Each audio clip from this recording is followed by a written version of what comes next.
Hi, cat. Come and get some mango, baby.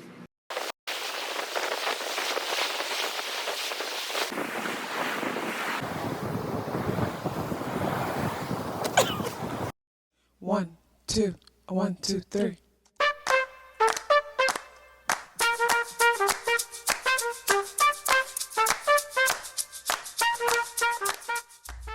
Self-awareness is a superpower. My name is KathyLaDonna. Welcome to Soul and Vibration.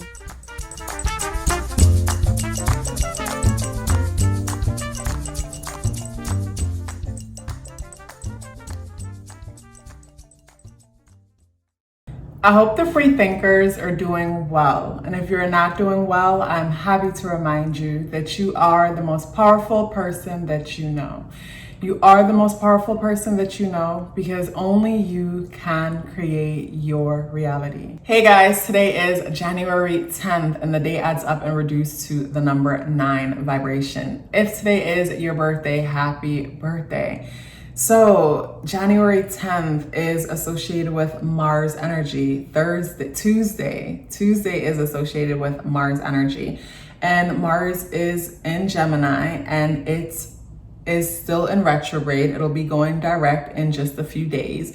Mars has been in Gemini for a very long time. Normally Mars is in a sign anywhere from like say a month and a half or 2, but it's been in Gemini or will be in Gemini for like 6 months. That's a long time, which to me brings a lot of emphasis on the importance of friend groups, community, communication, our local community, and us reflecting on that. Do you feel comfortable? Do you feel safe? Also, it brings me to the thought of say seniority and titles, the titles that we give people and things. And because we've known them for a long time, can cause us to dismiss, overlook certain things or excuse certain behavior when we absolutely shouldn't. So with Mars in retrograde, you just don't have the energy for it. And I think that's a good thing because like I've been saying, it's helping you to realize where you need to cut ties and stop pouring and throwing your energy at things that just doesn't deserve your energy. Mars is squaring the moon.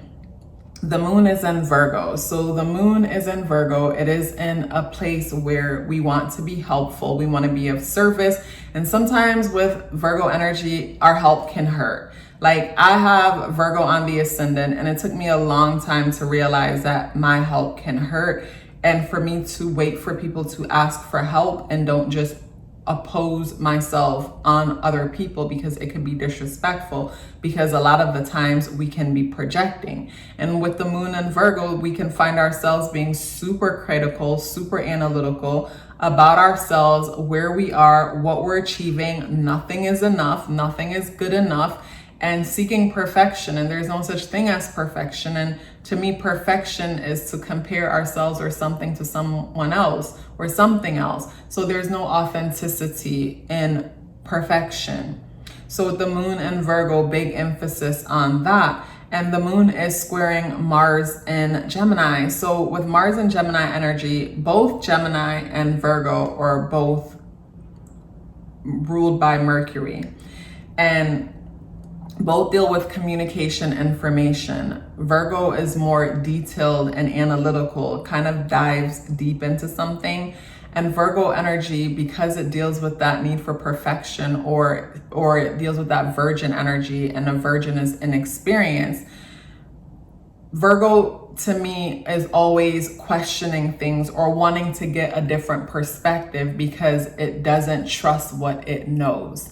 Where with Gemini energy is curious about everything, but doesn't focus on something long enough to see if it's correct or incorrect, or it's beneficial or not so beneficial. So with Mars squaring the moon, this gives me the feeling that what we're motivated by in our inner world is in conflict, because inner world in Virgo wants to help, wants to perfect something, where Mars and Gemini just is here for a good time and a short time type of vibe, motivated by getting together, shooting the breeze, or shooting a crap and going your own way.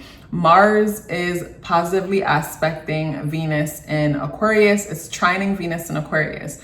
So this gives me a social aspect to it. So motivated by friend groups and getting together with others, but not for nothing super serious, just being in the presence of others to be in the presence of others.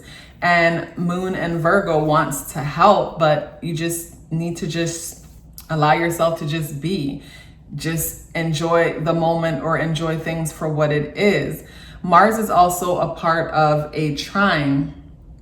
Mars is also a part of a trine between Venus and Jupiter. So when I look at the trine that Mars is a part of, the small trine that Mars is a part of, this energy gives me, say, that motivation that we need to get inspired or do inspired type things.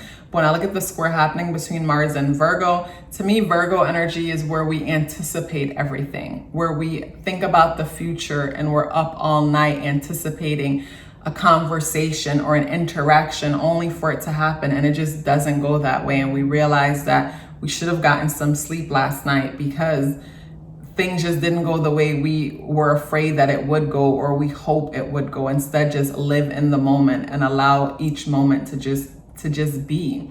The day being associated with the 10th talks about new beginnings, or even say big egos, because the 0 next to the 1 amplifies it.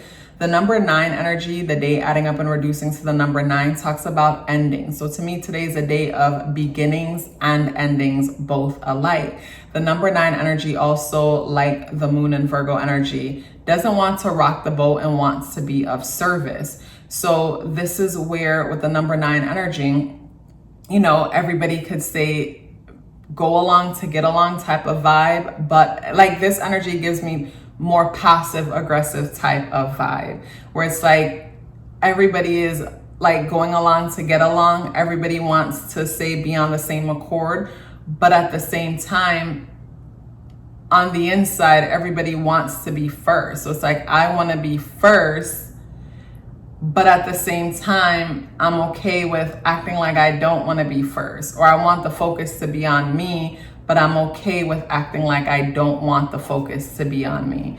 That's what I get from that energy. And also to the aspects being made with Mars, Venus, and Jupiter and Neptune energy. So it's like wanting to jump into that childlike energy and look at me, look at what I'm doing. But at the same time, the Moon and Virgo feeling like, well, I don't know if I'm right, or I don't want them to dislike me, so let me be helpful. Same with the number 9 energy, not wanting to rock the boat. So I get the feeling of not wanting to rock the boat being a big thing or an emphasis when it comes to, say, the day.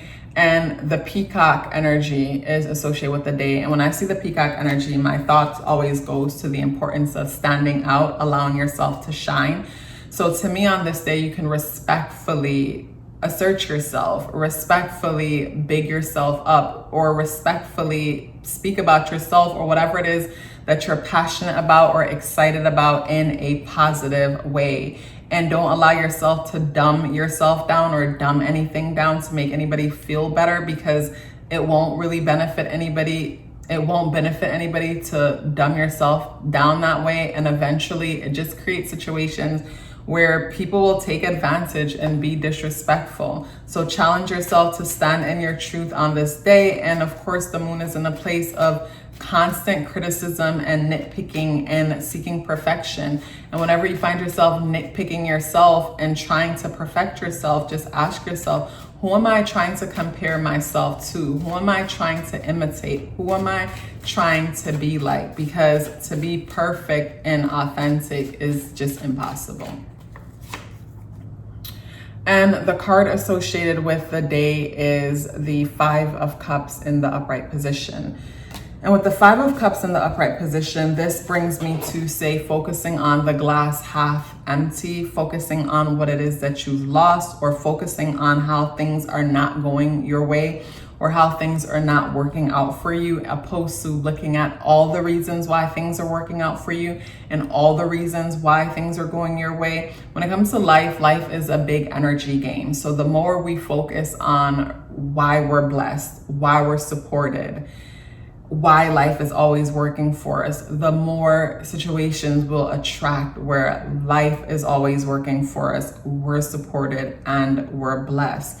So if you find yourself paying attention, like crying over spilled milk, or focusing on what you've lost or what you don't have enough of, redirect that energy. Journal, write about it, get it out of your system, and start redirecting that energy and focusing instead on the things that bring you joy, the things that uplift you, the things that excite you. If you'd like to book a natal chart or tarot card reading, the link is in the description box below. If you'd like to check me out on Patreon, that link is also in the description box below. If you're still here with me, I'd love to hear about it. Please let me know by dropping me a brown heart in the comment box below. I would love to hear from you and look forward to seeing you tomorrow. Love yourself as if your life depended on it, because it does. Take care of yourself, and I look forward to seeing you in the next video.